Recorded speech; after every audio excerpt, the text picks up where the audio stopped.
gentlemen, welcome aboard the Athletics Can't Wait Jets podcast, your nonstop shop for all things Jets. Now here are your hosts, Tim McMaster and Connor Hughes. Listen safely. Can't wait. Welcome into the Can't Wait podcast, Friday, October 22nd. It's Patriots week, a week before Halloween, and the Jets are headed to their personal house of horrors. That is Foxboro, Massachusetts. 11 straight losses to New England. They'll try to snap that streak and get going coming out of the bye week. I'm Tim McMaster along with Connor Hughes and Marissa Morris. Thanks for checking us out wherever you do, whether it's YouTube Live or Apple, Spotify. Give us a rating if you would like to. That would help us out as well. Lots to get to on the show. Obviously, the Patriots game. We're going to talk about the injuries the Jets are dealing with right now. And we're going to start with Marcus Maye. But Connor, first of all, you've had to deal with another Twitter battle, I guess, right? With the Jets. I am, yeah. I didn't. I'll tell you what. Like, obviously, DJ is the new Jets beat writer, so I give him shit on Twitter all the time, and he gives me shit on Twitter all the time. And so obviously, I was enjoying my Knicks super fandom since that big victory that they had over Tim's Celtics, and he had fired off something like, the Knicks don't matter. Good luck winning a playoff game or something like that. And so I responded to him. I was like, hey. He's a very open and upfront about his Dolphin fandom. And I just pointed out that, you're coming at me over the Knicks winning a game when the Dolphins had just lost to the Jaguars, which is a pretty ugly game considering the Jaguars hadn't won since like the first George Bush administration. And so I was like, it's pretty good, and went along my way. And then randomly, I want to say like a little bit later, I went on my Twitter and I saw people start tweeting me like, oh my God, he's a Giants fan. Oh my God, he's a Giants fan. Oh my God, he likes the Giants. Oh my God, he likes the Giants. I'm like, what the frick did that come from? And so sure enough, I look, and DJ responded to me and said, the Dolphins have the same record as the Giants. And obviously that has now since had Jet fans go into a tizzy over me being a Giants fan. And I guess I will, like, at this point, thank you, DJ, who I told this as an off the cuff remark of, I remember he asked me like one of the first couple times we met, like, oh, who did you root for when you were a child? And I was like, oh, I grew up a Giants fan. And then I got into this field and I stopped rooting for teams, and didn't really expect him to go ahead and tweet that. But when he did, now obviously everything I tweet now is flooded with, but the Giants, but the Giants, but the Giants. So I guess, I've been doing this now since 2014, that I can tell Jet fans that, yes, I did in fact grow up a fan of the New York Giants. That was my mom's team. My dad was not the big football fan of the family. My mom was, and my mom's entire family were Giant fans. They're from New York and all that stuff. So it was one of those things where we rooted for the Giants when we were kids and when I grew up. And if you didn't root for the Giants, then, you had to find a new place to live because you weren't going to be a part of that family anymore. So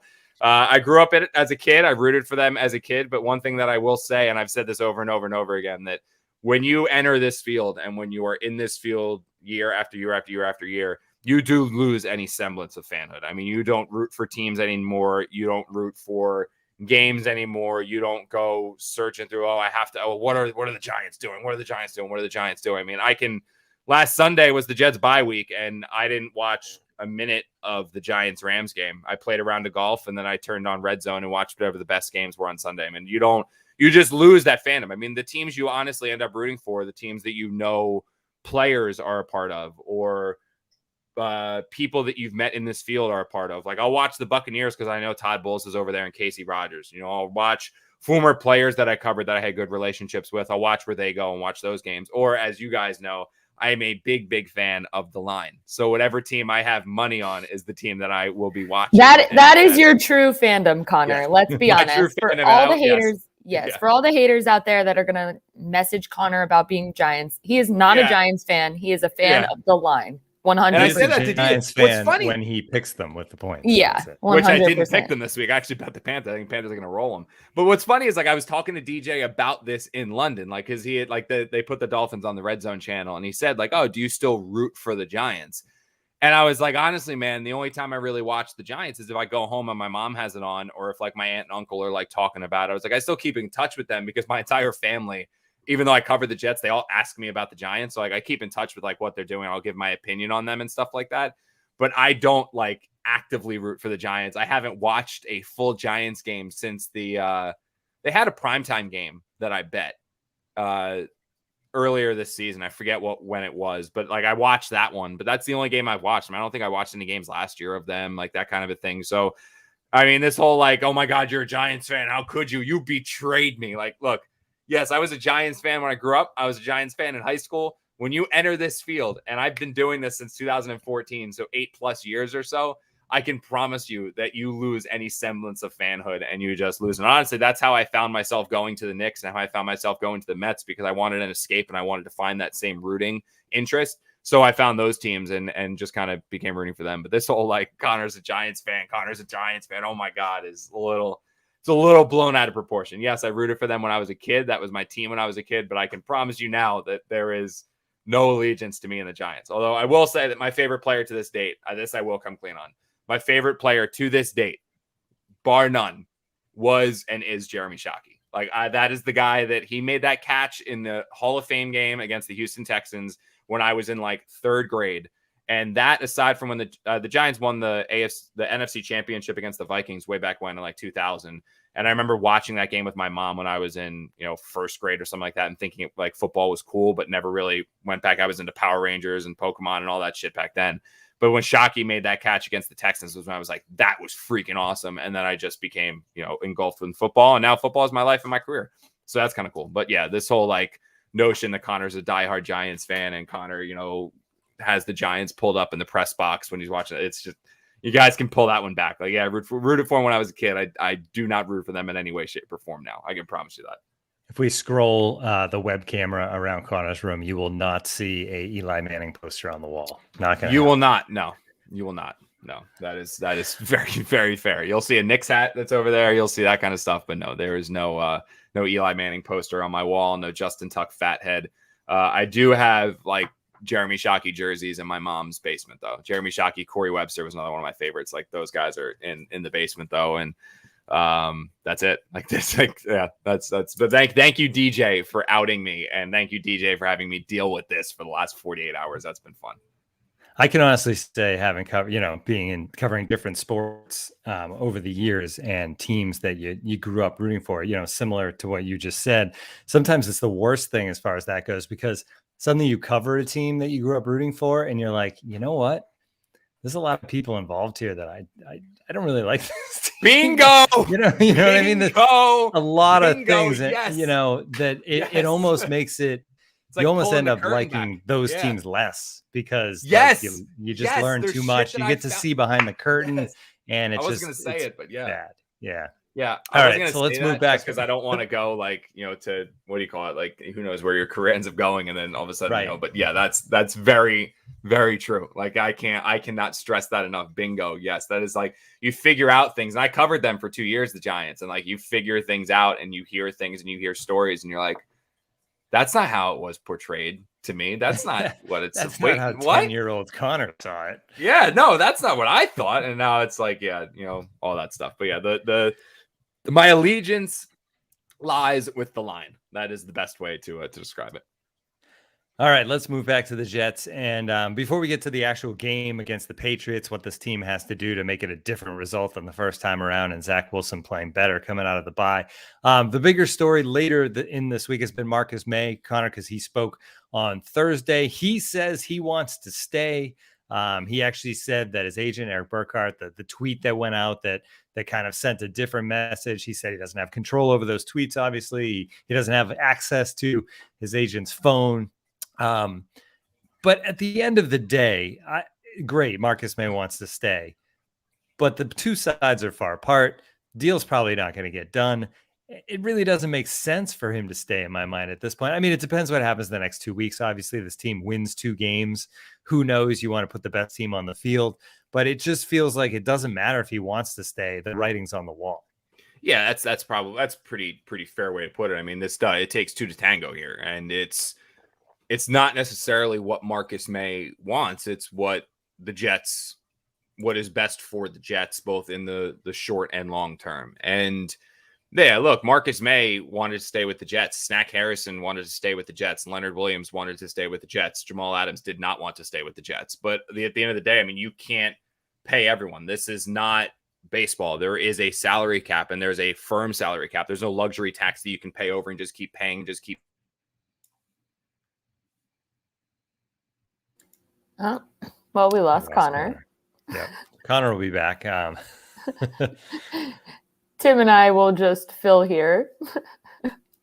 The things with Marcus Maye too that we'll get to, is I think there was a better chance of maybe this working out, but the DUI just threw another factor in it. But there's two sides to that, because then he's hard. Can I go on my StreamYard rant again about how this freaking program is going to drive me to goddamn drink? Okay.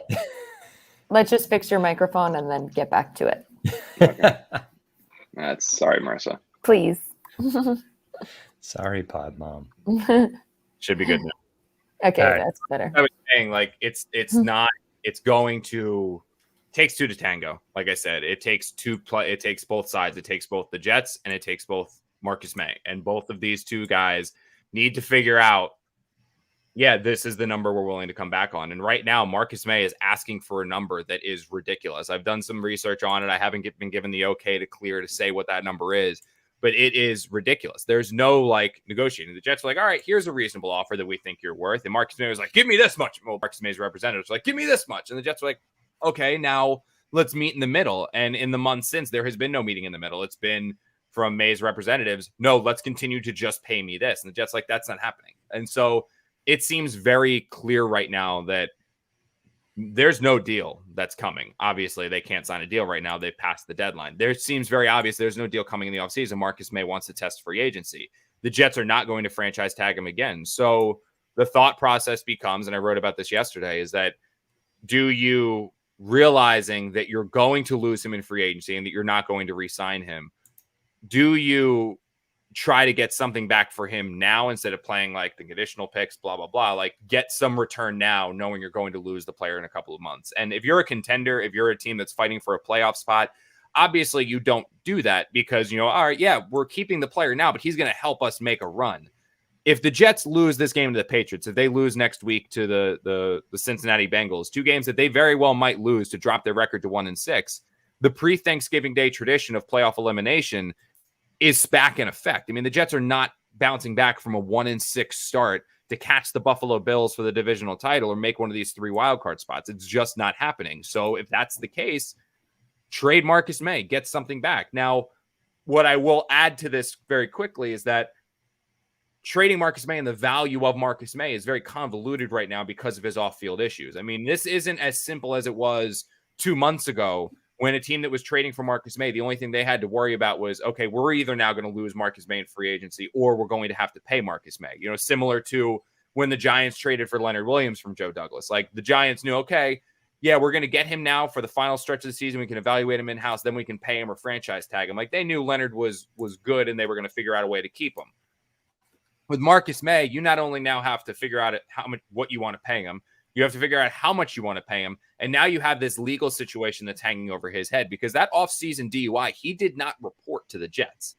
He did not tell the Jets. And because he did not tell the Jets or tell the NFL, and his representative and Marcus Maye kept that all inside until it leaked, it now opens him up to additional penalty, which is going to be a suspension from the NFL. I mean, Marcus Maye is going to be suspended to start the 2022 season. So now if you're a contending team, how much are you willing to give up to the Jets for a player that you don't know for sure if you're going to be able to re-sign? You don't know how much it's going to cost to re-sign and is going to be suspended for the start of the 2022 season. How much are you willing to give them? I find it very hard to believe the Jets get a 3rd-round pick. I find it very hard to believe the Jets get a 4th-round pick, even though they're able to get that for Chris Herndon from a desperate Vikings team. Chris Herndon, I heard, caught a touchdown this weekend. Congratulations, Chris Herndon. But for Marcus Maye, what are you going to get for that? Maybe a 5, maybe a 6. And at that point, if you're looking at a 5th or a 6th-round pick, does it almost make sense just to keep him and have him right out because he is a leader in the locker room? He does make your defense better, and he does make that secondary more complete because he's basically the only veteran voice. So, if you asked me 2 months ago or if there was no off-field DUI, it's a really simple cut and dry answer. It's trade Marcus Maye. Get yourself a 3rd-round pick, get yourself a 4th-round pick, ship him to Tampa Bay where he can be reunited with Todd Bowles. Now, it's so much more convoluted, and I tend to lean towards Marcus Maye probably stays for the rest of this season just because I have no idea what comparable fair return compensation the Jets are going to get for him. I mean, I don't think they're just going to try to dump him for a 6th-round pick. I don't see that. All right, we'll get much more to get to, including, of course, the Patriots game coming up this Sunday, but we have to take a short break. If you're a loyal listener to Can't Wait, you've heard us talk a lot about Magic Spoon because it's so good. Growing up, cereal was one of the best parts about being a kid, but we had to give it up because we realized it was full of sugar and junk that you shouldn't eat until Magic Spoon came along. There are 0 grams of sugar, 13 to 14 grams of protein, and only 4 net grams of carbs in each serving. And it's only 140 calories a serving. It's keto-friendly, gluten-free, grain-free, soy-free, and low-carb. And you could build your very own custom box. Flavors include cocoa, fruity, frosted, peanut butter, blueberry, cinnamon, cookies and cream, and maple waffle. And yes, cookies and cream and maple waffle are back and they're here to stay. So go to magicspoon.com/wait to grab a custom bundle of cereal and try it today. And be sure to use our promo code WAIT at checkout to save $5 off your order. And Magic Spoon is so confident in their product, it's backed with a 100% happiness guarantee. So if you don't like it for any reason, they'll refund your money, no questions asked. Remember, get your next delicious bowl of guilt-free cereal at magicspoon.com/wait and use the code WAIT to save $5 off. Thanks to Magic Spoon for sponsoring this episode. Look, no one's perfect. Even the best baseball players strike out with the bases loaded. The best golfers sometimes 3-putt with the tournament on the line. So if you feel like you come up short in the bedroom sometimes, it's perfectly okay. But if it's bothering you, there are options. Go to GetRoman.com/wait now. With Roman, you get a free online evaluation and ongoing care for ED, all from the comfort and privacy of your home. A U.S. licensed healthcare professional will work with you to find the best treatment plan. If medication is appropriate, it ships to you free with 2-day shipping. The whole process is straightforward and discreet. Getting started is so simple. Just go to GetRoman.com/wait and complete an online visit. Take care of your ED without leaving home. Complete an online visit today to connect with a U.S. licensed healthcare professional and take care of it. So go to GetRoman.com/wait now. You save $15 off your first month. Look, there's a straightforward way to take care of your ED. GetRoman.com/wait. Get started now to save $15 on your first month of treatment. All right, back to the podcast and back to the game that's coming up this weekend. That is the Patriots, and this is not your typical scenario going into this game. You have a 1-4 Jets team, a 2-4 Patriots team. Patriots have had some tough losses. 1 point to Miami. They lost it by the field goal at the horn to Tampa Bay. Last week, overtime against the Cowboys. So they've actually played good teams tough, but losses are still losses. Mac Jones he played pretty good against the Jets. He looked really good late. Well, he had the bad pick, but at moments against the Cowboys. It's just an interesting matchup, Connor. When you think of the 11 straight losses to this team, you think of obviously most of that being Belichick and Brady and a team that was contending for Super Bowls. Now you have two teams that are just trying to fight their way back to 500 if possible. Yeah, it's kind of weird to think about the entire landscape of the AFC East, especially if the Dolphins somehow manage to finagle Deshaun Watson from the Houston Texans. And I know that that report's been disputed. I think just the Tua to Washington part has been disputed, but not like the actual. Here's the thing: if John McClain in Houston's reporting this, it's like I remember talking about this with when the Jets were rumored for Watson before all like the massage parlor stuff is like. John's as plugged into Houston as any reporter is plugged into any organization in the NFL. He's been doing it forever. He's been at the paper forever. Like he knows what's going on with that team. So if he's saying it's coming within the next week or so, I would hedge all of my bets towards it coming within the week or so. I mean, that's just where I would put it. So if Deshaun Watson goes to Miami, I know they're going to have to deplete the team and all that, but look, it's who wouldn't want to play in Miami? It's South Beach. And then obviously you're playing with Deshaun Watson. It's going to help finagle that team and they're going to make some moves and they're going to be a very different team. The outlook for that team is going to be very different with Deshaun Watson than without. Then you add in what the Buffalo Bills are, and they are one of the best teams in the NFL and probably going to be one of the next best teams in the NFL for the foreseeable future, as long as Josh Allen and Sean McDermott and that organizational structure is there. They're probably going to be a very, very good team. They've built themselves up for continued success. And then now you have the Jets and the Patriots who are trying to reach that level of the Buffalo Bills or I don't want to say get to the level of the Miami Dolphins, because the Dolphins don't look like a very good team this year. But if the Dolphins get Deshaun Watson, it changes the outlook of them. So if you're looking at all that with Watson and then the Patriots, the Jets and the Patriots are now somehow trying to fight to get there. And I will say this, that like, it's weird to look at both of these teams and be like, well, who's further along and who's getting there and who's making the push and who's going to make the play and who's going to get there first. But I will say that I like the way that the Jets are building themselves more so than the Patriots. I mean, the Patriots went this route this offseason of spend like a mother effer in free agency. I mean, whether it was Judon or Jalen Mills or the two tight ends, Hunter Henry and Jonnu Smith, and bringing in Nelson Aguilar, and just spending money and spending money and spending money.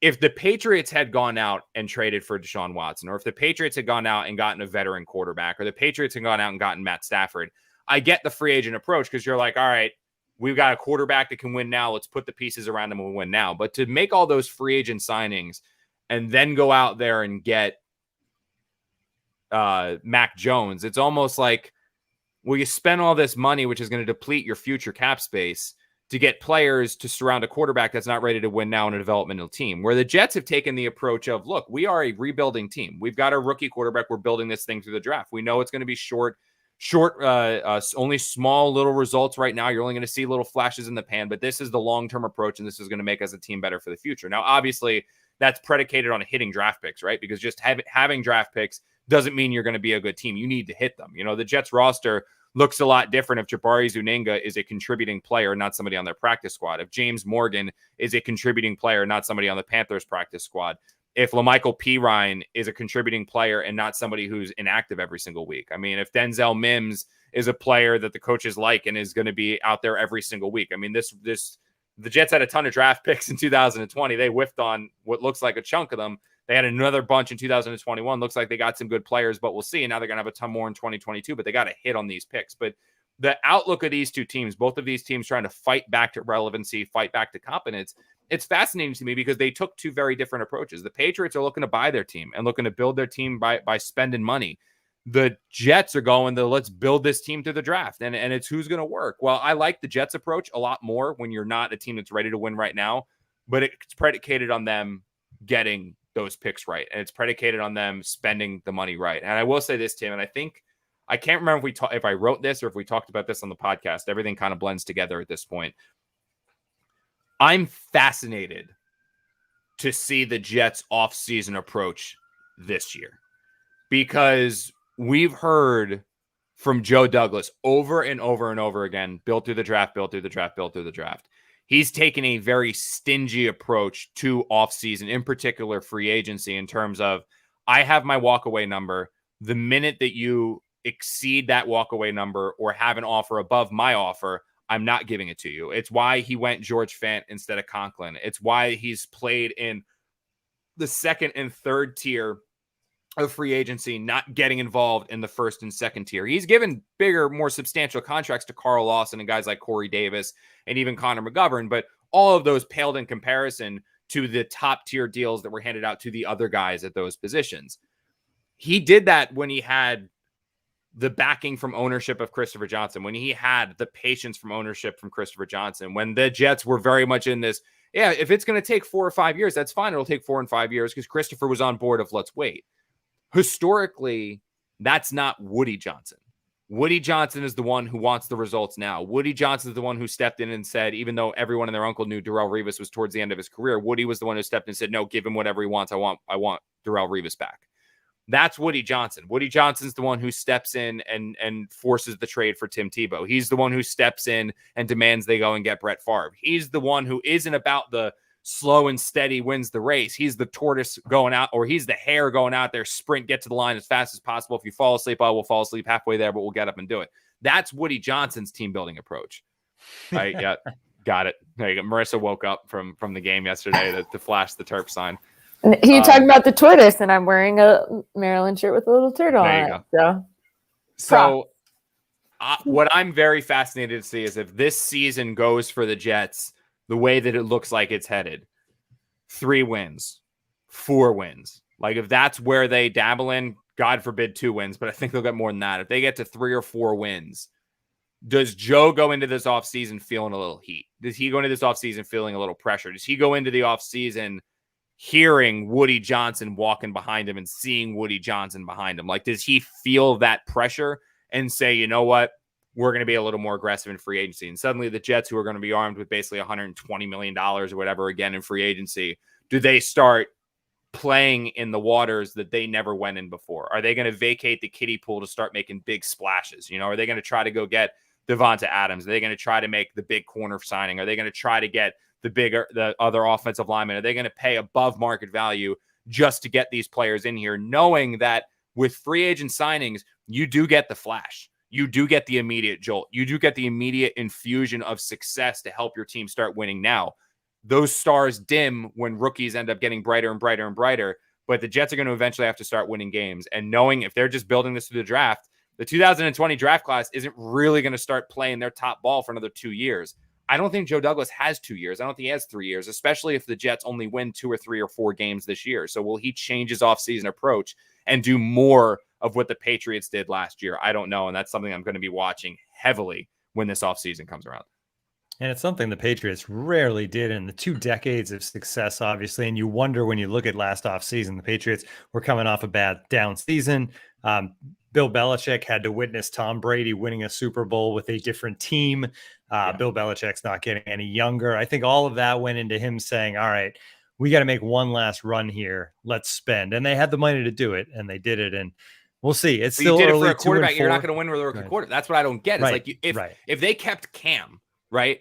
Or if they, like I said, went out there and traded for Stafford, or they went out there and they got Deshaun, I get it. Like, because you're saying, like, all right, we've got the money, let's make the run so we can be the team now. Like, I get that. But it doesn't make sense to me when you do all that and say, okay, and we're starting a rookie quarterback.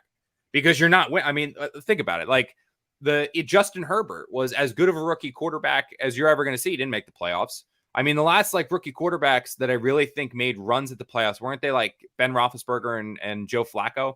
I think both those guys went to the playoffs as rookies, if I'm not mistaken. And RG3, I think Robert Griffin III took, and I don't think maybe Andrew Luck. Like, it's so few and far between that you have a rookie quarterback that goes to a team and you just do it. And I know the Patriots were, what they win, like 6 or 7 games last year with Cam Newton, something like that. So I know that they were like, okay, well, a little bit closer, infuse it with talent, maybe win 8 or 9 in games of the rookie. But the rookie's not going to do it. Like, Mac Jones is not going to light the NFL on fire. There's going to be a slow, methodical build because he's a rookie quarterback, and that's how rookie quarterbacks development goes. So to go that spend, it didn't make sense to me. I remember seeing it and being like, that seems very oddly desperate, especially oddly desperate when you then go and start the rookie quarterback. It didn't make sense to me. And you're seeing it. I mean, Hunter Henry, I know he's caught touchdowns in like his last 3 games, but like, he's not making the impact he had with the Chargers.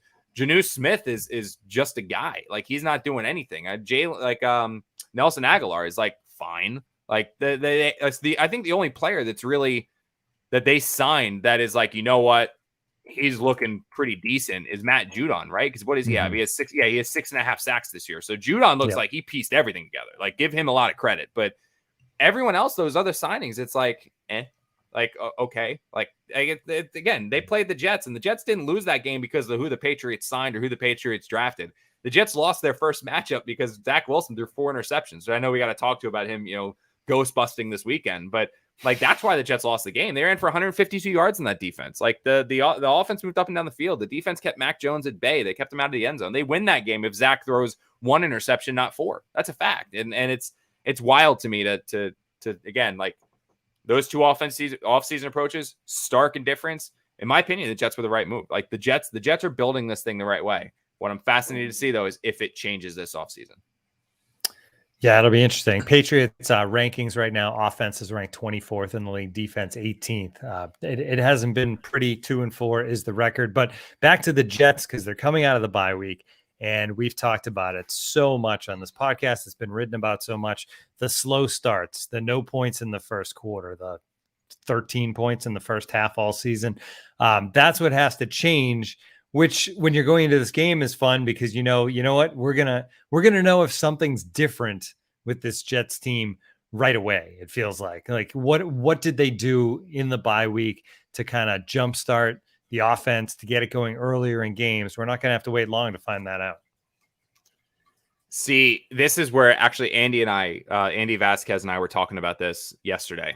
We went out to the Florin Park Diner, like in between practice to get an omelet. They make a really good omelet over there.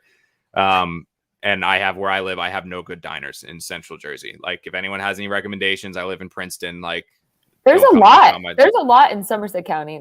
You just got to drive. You're talking about 30 minutes away. Somerset County is 30 minutes from me. So I'm not driving 30 minutes for a diner.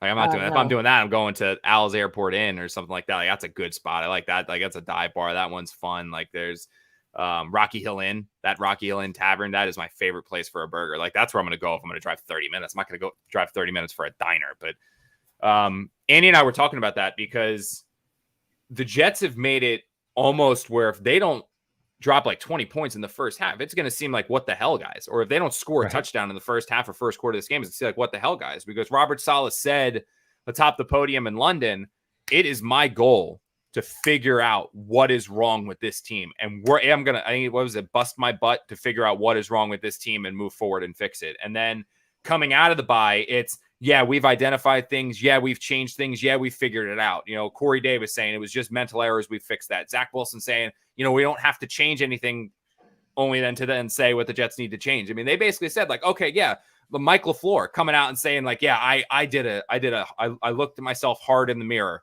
and that's what you have to do to turn it around. You know what I mean? That's like all of these guys to a man were like, we identified what's wrong. We figured out what's wrong. It's fixed. We're ready to go.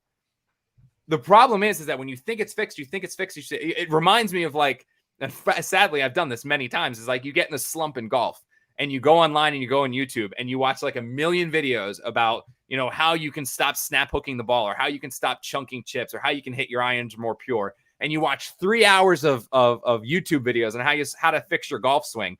And you go out on the course the next day, you're like, I fixed it. And then you chunk the first one off the tee and you're like, God damn it, what the hell? You know what I mean? Like that's kind of what it reminded me of. Like this whole, like the end of the bye week going into the bye week and then coming out of the bye week is like, we fixed it. And I do genuinely believe that if the Jets take their first offensive possession down the field and score a field goal, they pick up 2 or 3 first downs, get a field goal, or even better, they score a touchdown or they get a field goal on their first drive, maybe a first down, then punt on their second drive, then get a touchdown on their third. If they do something like that, I think it'll all start rolling because I genuinely believe that they are in such a mental funk with this, that they are just pressing the issue. They are trying too hard. They were overthinking everything and it's putting them in this rut. So I do genuinely believe that's part of it.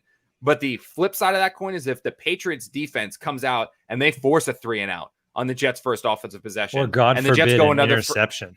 An interception, yeah, or a sack fumble, or maybe the Jets get a one first down, but then have to punt, and then they're 3-and-out on their second and third possessions.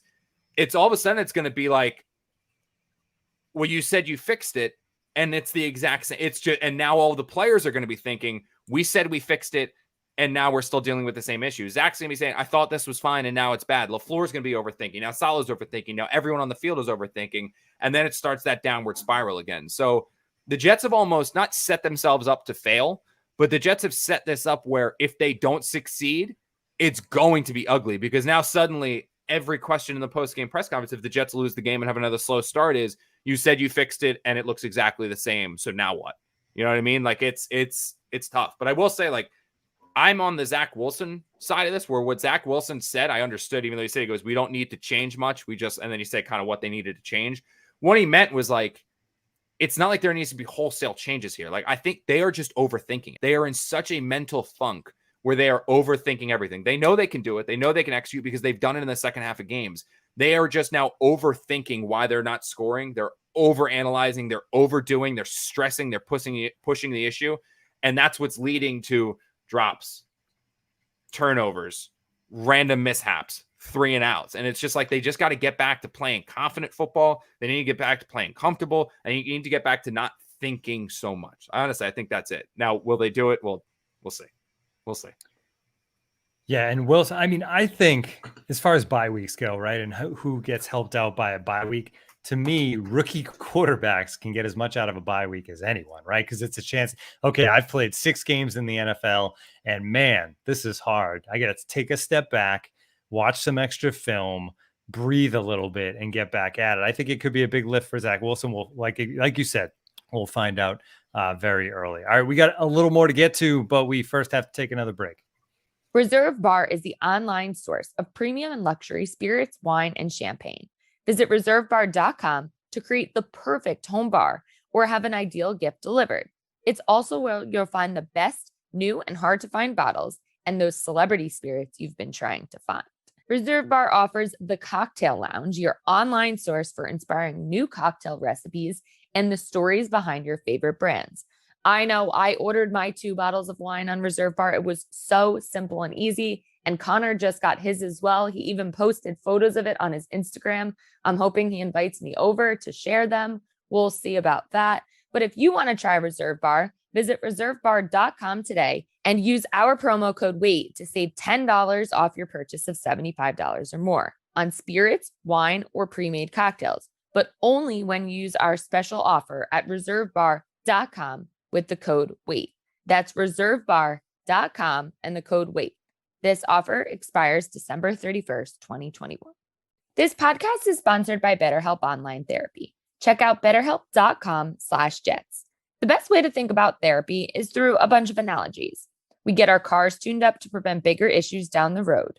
You get annual checkups and go to the gym to maintain physical wellness and prevent injury and disease. We do chores regularly to avoid a giant mess of a house.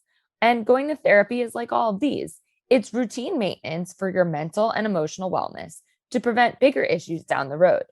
Going to therapy doesn't mean something's wrong with you. It means you're investing in yourself to keep your mind healthy.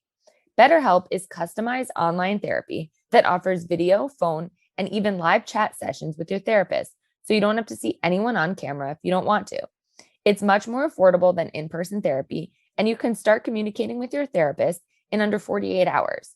Why invest in everything else and not your mind? This podcast is sponsored by BetterHelp, and Can't Wait listeners get 10% off their first month at betterhelp.com/jets. That's BETTERHELP.com/jets. All right. So the biggest thing is we want to see, obviously, Zach Wilson play better, Connor, but Elijah Moore also, you wrote about him a little bit this week and him finally getting back to the guy that we all thought he was going to be when he lit it up over the summer. Those two things can help each other, though, right? Like maybe if Zach can find Moore a little more, and if I can stop saying more, it would be helpful too. They'll be on their way.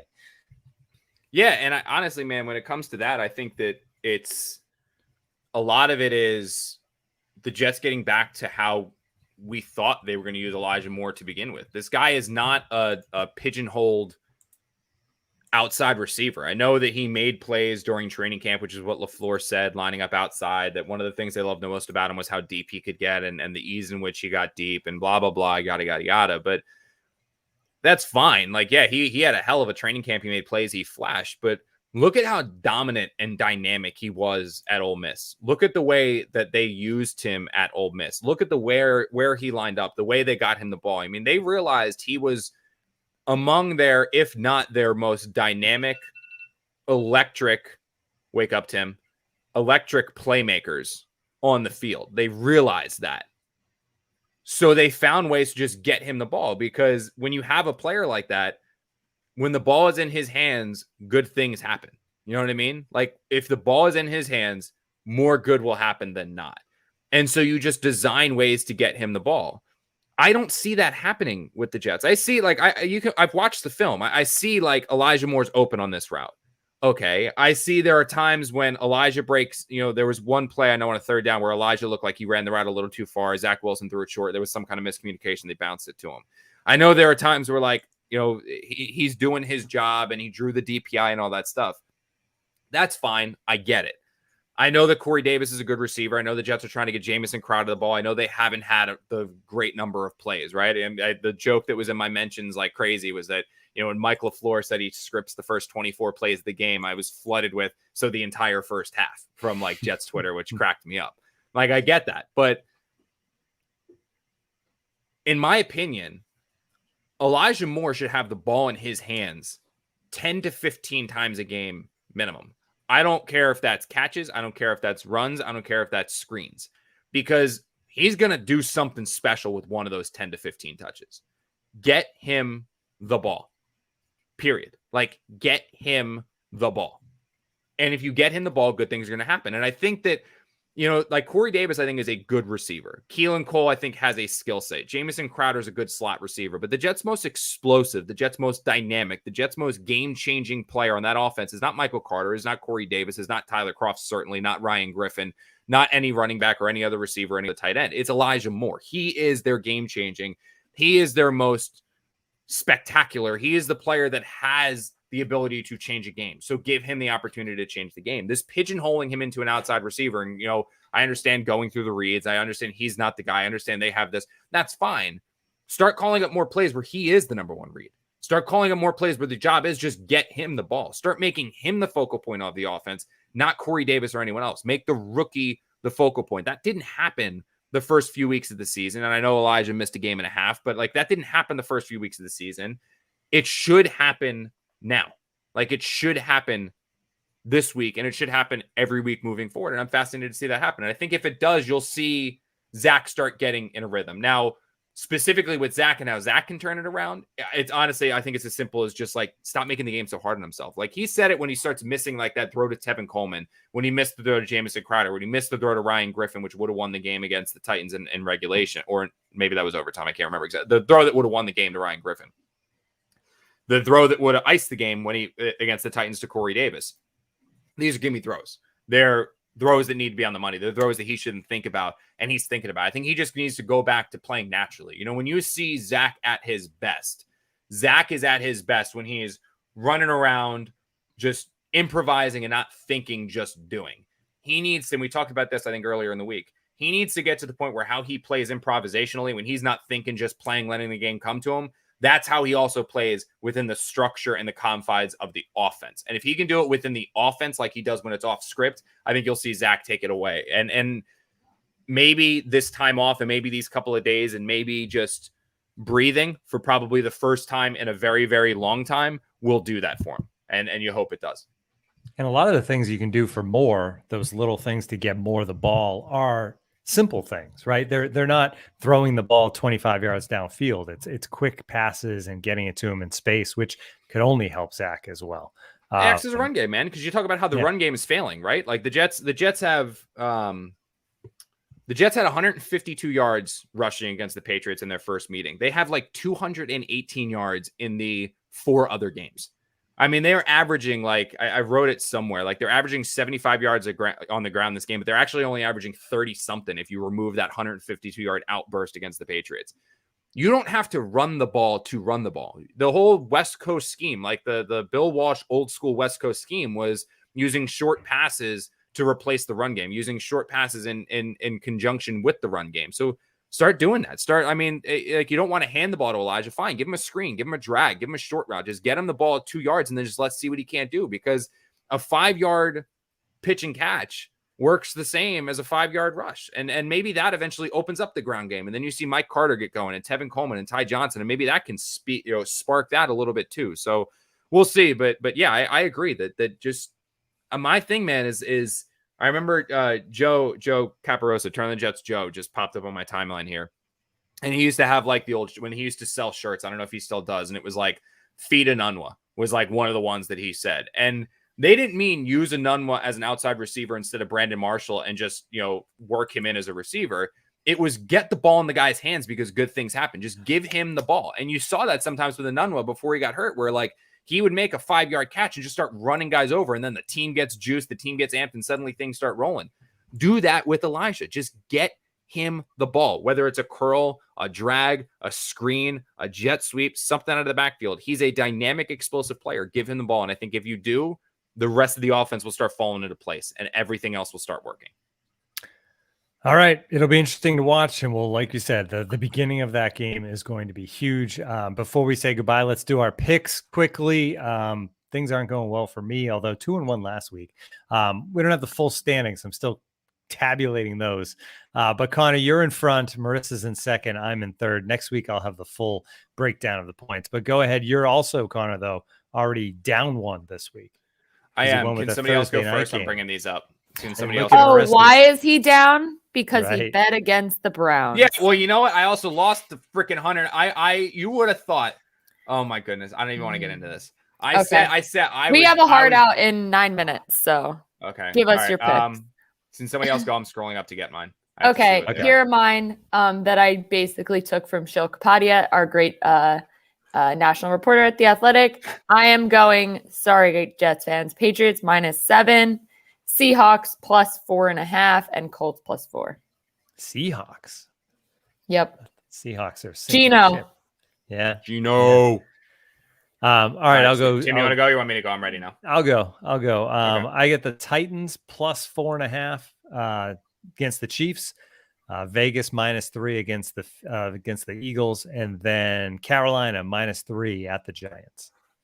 Yeah, so I did make a colossal mistake, and I ruined my friendship with Michael Dunn by betting against the Cleveland Browns on Thursday night. Although I wanted to bet against the Browns when they played the Cardinals. I love that Cardinals line. I decided to flip it on its head because Cliff I guilted you was into out it. and everyone else. Yep. You guilted me into this. So I flipped my bet. I lost out on the money I put down plus the winning that I would have made down on the. So I was like, you know what? We're going to right the wrong. Going to bet against the Browns this week. No way with all those injuries and no Baker and no running backs. No way they're going to beat the Broncos. Broncos were 3-0. Dearness Johnson, pretty impressive. Yeah, you did tell me to pick him up in fantasy, so I give you credit there. Hey, he's got another great story too. I actually retweeted the tweet. He was messaging people on Twitter to show them his highlight tape to get into the AAF, which Michael played in as well. So did they play together? No, he played in the Orlando team, but pretty freaking awesome for a kid that was like, hey, look at my tape. I want to play in the AAF too on Thursday Night Football, rushing for 146 yards. So yeah. That's awesome. Love stories like that for sure. Yeah. I don't love losing bets though, so I'm already 0-1 for the week. I did. We like that too. Yeah, I did take the Broncos +2. Apparently that line was 3.5 earlier in the week, so I would have cleared there, but the +2 I did not. Thought I had a chance there. I thought, Broncos maybe late run there from Teddy Bridgewater. Tried the reverse jinx on Twitter by saying Bridgewater sucks and didn't work out for me. So unfortunately, I'm 0-1. But the other games that I'm going with, I like them a lot. Going to parlay them because I'm feeling confident. The first one, 1-5 Giants against the Carolina Panthers. I love Carolina -3. I know betting against the home dog is usually not a good bet, but that Giants team's awful. Saquon's out. Kenny Galladay's out. They're without every weapon. The team's also bad. Joe Judge looks bad. Dave Gettleman's fielded a horrible team. The fact he kept his job because the Giants almost won a division at 6-10 is beyond pathetic. So give me the Panthers -3. Sam Darnold, Robbie Anderson. They right the ship against an awful Giants team. And Sam Darnold's return to MetLife Stadium. So give me that. The other one that I'm back and forth on that I like, but I don't like, that I like, but I don't like, it's the Dolphins against the Falcons. I'm going with the home dog here in the Dolphins in honor of DJ. Betting Miami +2.5. I like that line a lot more if you get it plus at 1 point at 3.5, but I just don't think the Falcons are that good. I mean, the Jets spotted them basically 20 points and ended up coming back and beating them. I think the Dolphins defense will finally get back on track. I think the Dolphins showed a lot more life with Tua in there than they did with Jacoby Brissett. So I think that they should probably, hopefully, finally win a game. I think that team is too talented to go to 1-6. We'll see if I'm wrong, but my other two bets had already 0-1. Panthers -3. So I like them against the Giants, and then Dolphins +2.5 against the Falcons. All right, that's going to do it for us. We will be back early next week with a full recap of this Patriots game. We'll see if the Jets can get back on track coming out of the bye with a big first quarter. If you want to join The Athletic, you can. You can save 50% off a subscription. Go to theathletic.com/can't wait for that. We'll be back with you next week. We can't wait.